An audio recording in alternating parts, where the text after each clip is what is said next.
So, what if the biggest obstacle to your mission isn't a lack of generosity, but your very own donate button?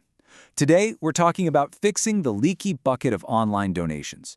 It's a problem that quietly costs nonprofits millions, and we're going to show you how to plug those leaks and turn good intentions into real fuel for your cause. Let's just start with one number that says it all: 47%. That's right. Nearly half of all online donations are abandoned before they're even finished.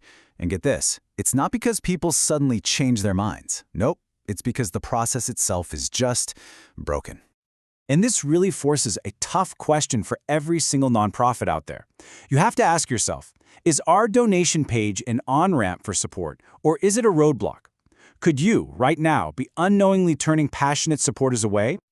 Now, in the tech world, this problem has a name. It's called friction. Every confusing step, every unnecessary click, that's a hurdle. And with each hurdle, you're basically poking another hole in your fundraising bucket, just letting all that vital support drain right out.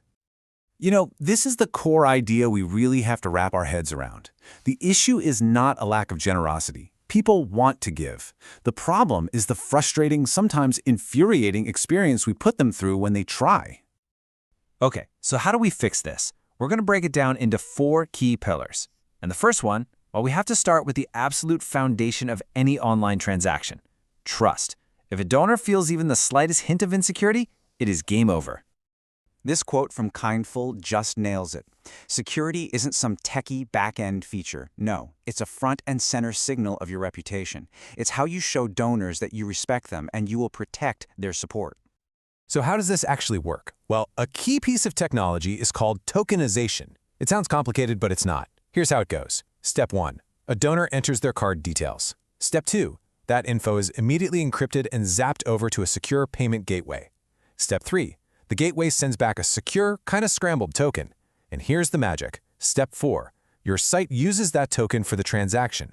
Your servers never, ever touch the raw credit card number. So if there's a breach, there's literally nothing to steal.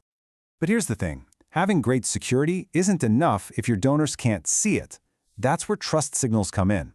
We're talking about the visual cues, those little security badges, the familiar logos for Visa or PayPal that tell a donor's brain, hey, this is a safe place to give.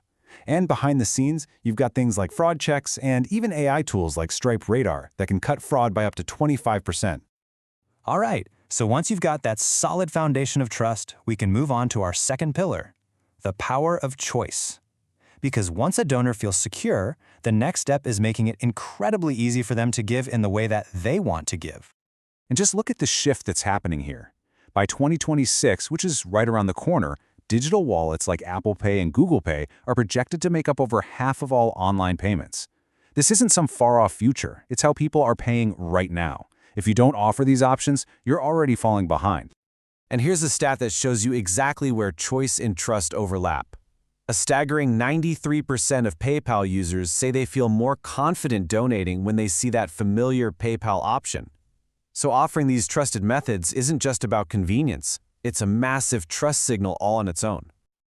As DonorBox founder Charles Zhang puts it, a smooth and slick checkout isn't a luxury anymore. It's an absolute necessity. It shows you respect your donors' time and their choices. And that's a huge part of creating that frictionless feeling. Okay, on to our third pillar. And believe me, this one is huge. We're talking about winning on mobile. Think about it. Over half your website traffic is probably coming from phones. But here's the crazy paradox. It's also the place where the vast majority of donations go to die. I mean, this chart just makes the problem painfully clear. A massive 79% of mobile checkouts are abandoned. Look at that jump from desktop. This tells us one thing loud and clear. People are happy to browse on their phones, but the actual experience of giving on a phone is, for most organizations, a total failure. And this quote from Stripe explains exactly why. Just think about your own behavior on your phone.